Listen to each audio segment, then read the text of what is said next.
Latihan soal mengenai asam dan basa, kita bahas dulu. Nomor pertama, ini kita diminta menentukan pasangan asam basa konjugasi dari reaksi berikut ini.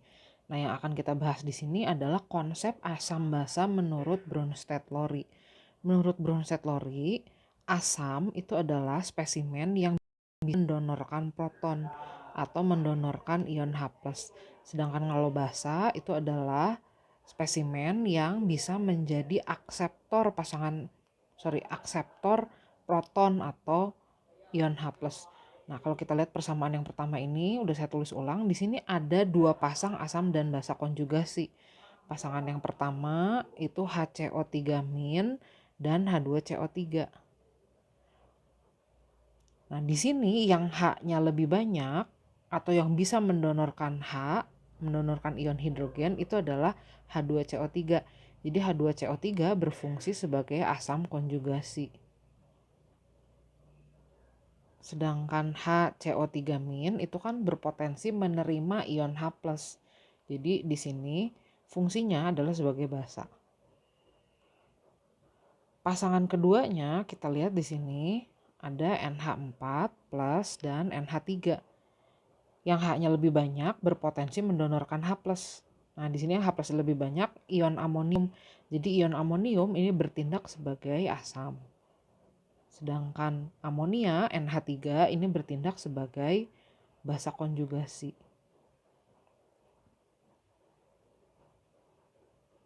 Seperti itu. Jadi kalau kita lihat contoh soal yang B ini juga nanti begitu, ada dua pasang asam basa konjugasi. Nah, ini kalau saya tuliskan lagi di sini biar lebih luas ya. Jadi begini.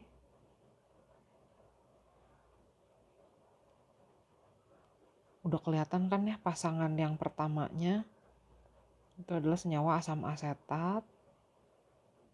Yang ini saya tunjukkan.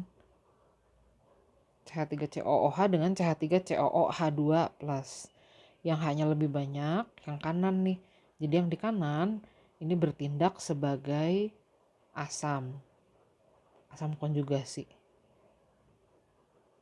CH3COOH-nya bertindak sebagai basa. Pasangan keduanya kita lihat di sini HSO4 dan HSO4-. Yang H+-nya lebih banyak asam sulfat. Jadi asam sulfat bertindak sebagai asam, bisa mendonorkan ion H+. HSO4-nya ion hidrogen sulfatnya ini bertindak sebagai basa konjugasi. Oke, nah ini konsep asam basa menurut Bronsted-Lowry. Berikutnya yang kedua, ini kita ditanya tentukanlah spesies asam dan basa pada reaksi berikut ini. Nah, yang akan diuji di sini atau dibahas di sini itu adalah konsep Lewis. Menurut konsep Lewis, spesimen yang mendonorkan pasangan elektron atau mendonorkan elektron itu akan disebut basa. Sedangkan akseptor pasangan elektron atau akseptor elektron itu nanti disebutnya asam. Kalau kita lihat di sini ada senyawa CaO direaksikan dengan senyawa CO2. Nah, senyawa yang terbentuknya CaCO3. Kalau kita lihat di sini prosesnya yang terjadi adalah Ca melepaskan elektron. Jadi di sini Ca-nya bermuatan 2+. Sedangkan ion CO3-nya itu menerima elektron. Nah, jadi yang terjadi di sini Ca itu mendonorkan elektron, jadi Ca berfungsi sebagai basa. Sedangkan CO2 itu kan menerima elektron ya, dia menerima oksigen sebenarnya ke situ ya. Jadi dia bertindak sebagai asam. Nah, ini kalau mau kita jelaskan bisa juga begini sih. Ini kalau kita uraikan jadi Ca2+ dan ion O2- ya. Di sini CO2. Nah, Ca-nya melepaskan elektron, elektronnya diberikan ke O, kemudian O-nya berikatan ke CO2 gitu. Nah, kalau yang B kita lihat di sini ada kalsium berikatan dengan sulfur, membentuk ion kalsium muatannya 2+ dan ion sulfida muatannya 2-. Nah, di sini juga sama. Kalsium itu melepaskan elektron. Kalsium kan elektron valensinya ada 2 nih. Sulfur elektron valensinya ada 6. Nah, 2 elektron dari kalsium ini diberikan ke sulfur. Jadi kalsium mendonorkan elektron, jadi fungsinya sebagai basa, donor elektron. Sulfurnya menerima elektron, jadi bertindak sebagai asam. Nah, ini konsep asam dan basa menurut Lewis. Oh, yang tadi lupa ditulis nih. Ini untuk konsep Bronsted-Lowry.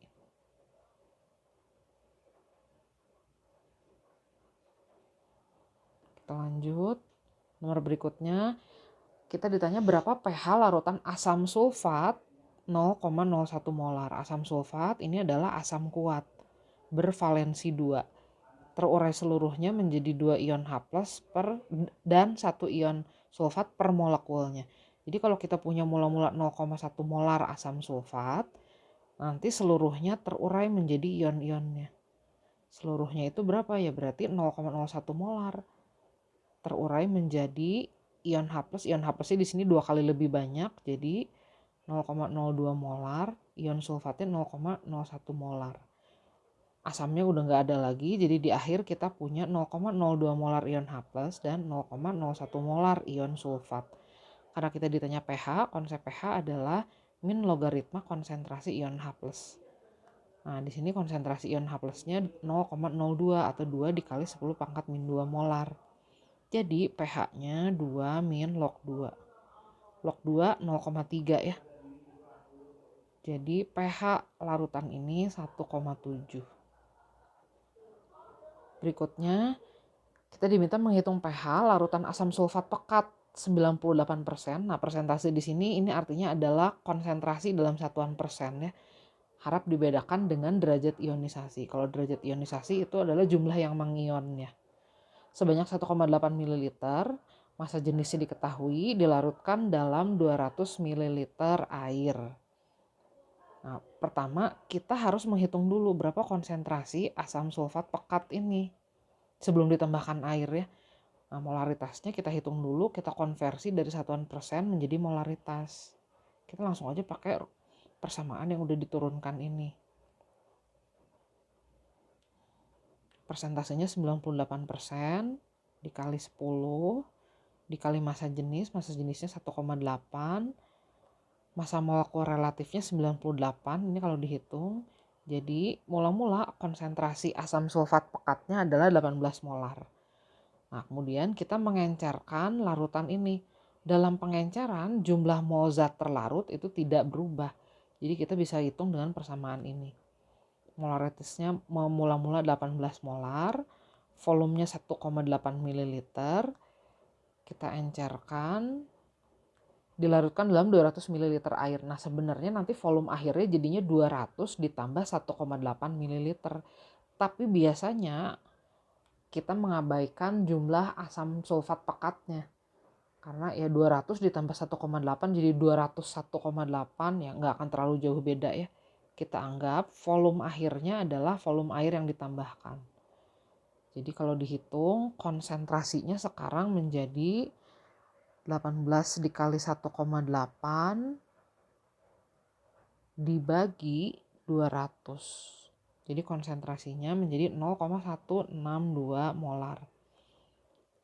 H2SO4 ini adalah asam kuat bervalensi 2. Tadi di soal sebelumnya kita udah tahu konsentrasi ion H+-nya itu pasti 2 kali lipat konsentrasi asamnya. Atau bisa kita hitung dengan cara ini. Jadi konsentrasi ion H+-nya 0,162 dikali valensinya. Jumlah ion H+ per molekul dalam H2SO4 itu adalah 2. Jadi konsentrasi ion H+-nya adalah 0,324. Jadi pH-nya bisa langsung kita hitung. pH-nya adalah min logaritma 0,324. Berikutnya kita diminta menghitung pH larutan kalsium hidroksida. Ini adalah suatu basa kuat bervalensi 2. Nah, pertama kita harus menghitung dulu berapa molaritas basa ini. Molaritas itu adalah perbandingan jumlah mol zat terlarut dengan volume total larutan ini. Nah, jumlah mol zat yang dilarutkan itu sebanding dengan massa dibagi massa molekul relatifnya atau massa molarnya. Nah, jadi kita hitung dulu berapa molaritasnya. Massa kalsium hidroksida yang dilarutkannya 3,7 gram. Massa molarnya ini kalau dihitung berarti 1 kali ArCa ditambah 2 dikali ArO ditambah 2 dikali ArH. Itu kalau dihitung 74. Satuan massa molar itu adalah gram per mol ya. Volumenya ini dilarutkan dalam 10 liter air. Kita masukkan ke situ. Jadi konsentrasi basa ini adalah 3,7 dibagi 74 dibagi lagi 10 ya. Jadi 5 dikali 10 pangkat min 3 mol per liter atau molar. Kalsium hidroksida ini adalah basa kuat bervalensi 2, jadi konsentrasi ion H+-nya itu selalu 2 kali lipat konsentrasi basanya karena valensinya 2. Jadi kalau kita hitung konsentrasi ion H+-nya jadi 5 kali 10 pangkat min 3 dikali 2. Jadi 1 dikali 10 pangkat min 2. Berarti POH-nya itu adalah min log 1 kali 10 pangkat min 2. Berarti 2 ya.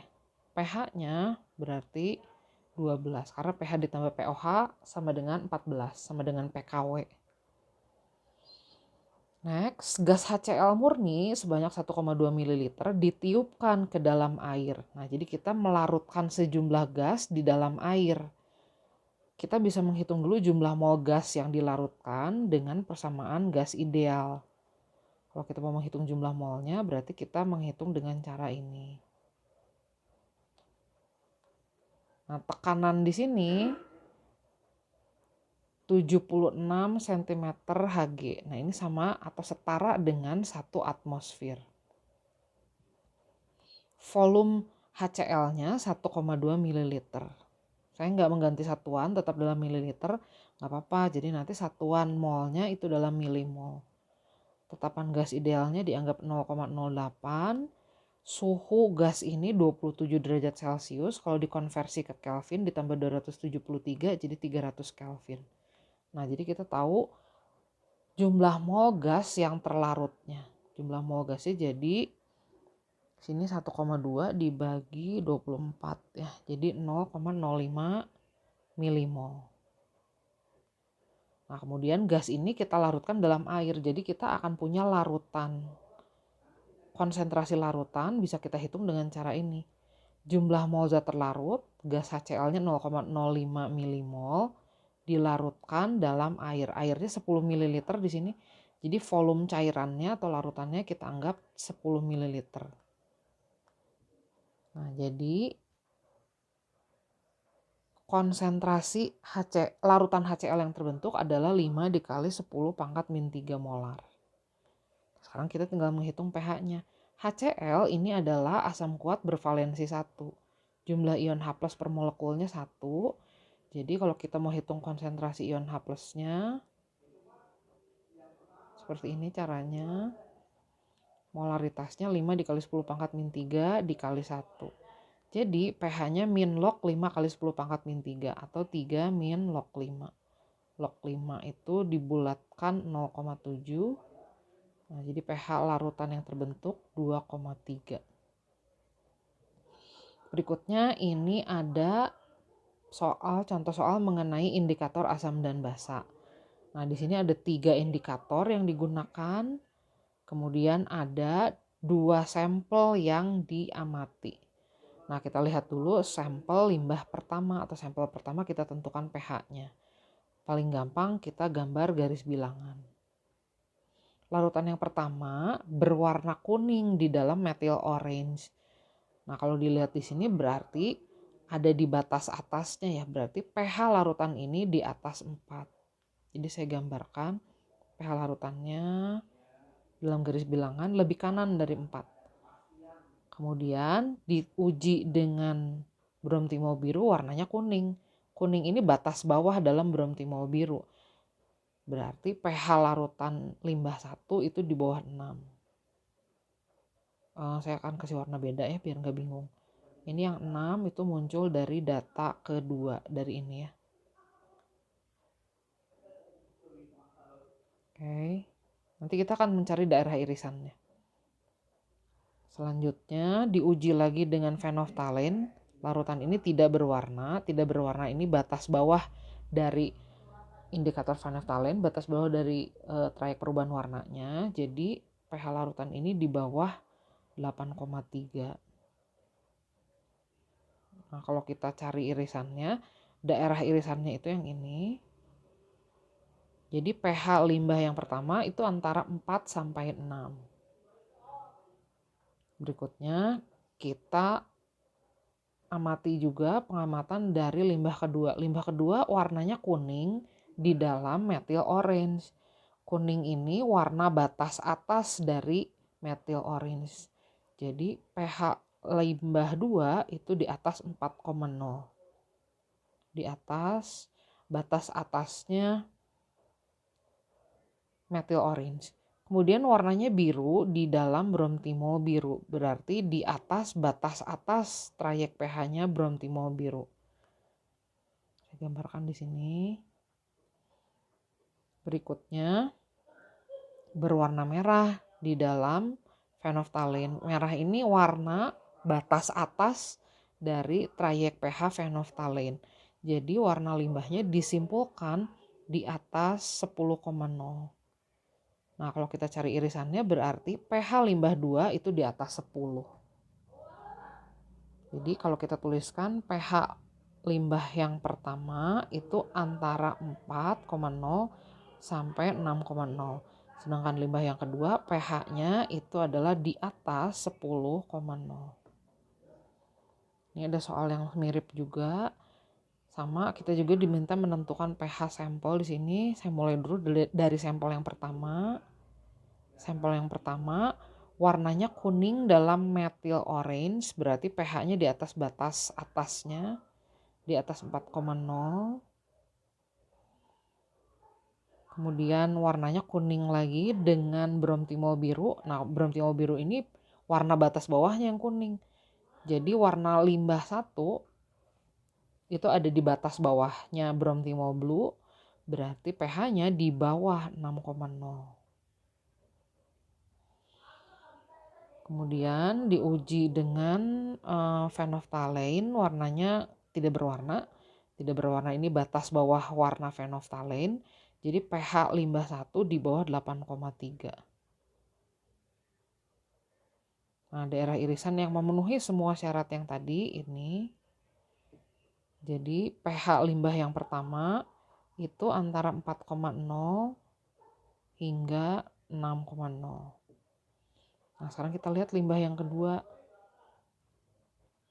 Warnanya kuning dengan methyl orange, berarti di atas batas atasnya methyl orange, di atas 4 pH larutannya. Kemudian dengan bromthymol biru, warnanya biru. Biru ini batas atasnya, berarti pH limbah 2 di atas 7,6.